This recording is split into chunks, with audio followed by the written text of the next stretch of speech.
why we need a repositioning of the church. Because at times we want God to bless our mess. God doesn't do that.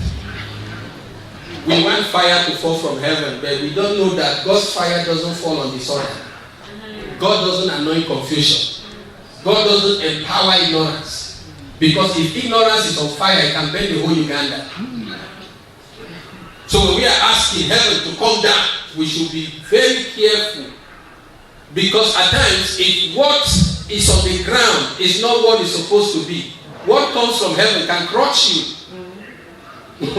So we must do what Elijah did. He restored the altar. Before he called down fire, he restored the altar. He repositioned the altar. He made sure everything was in place according to the order. Then he said, God glorify your name. And fire fell from heaven.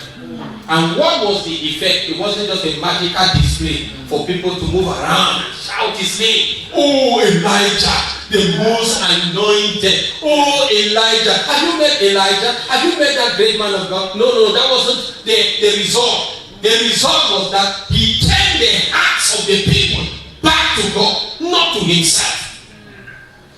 He did not use the fire that fell to promote himself. He didn't use it to build himself.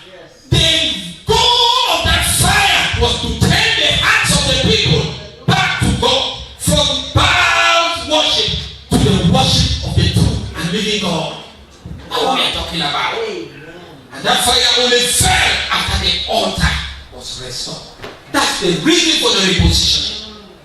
We cannot talk of a move of God if we are out of place, if we are not in our place, if we are not where God wants us to be, doing what we are supposed to do, if we are out of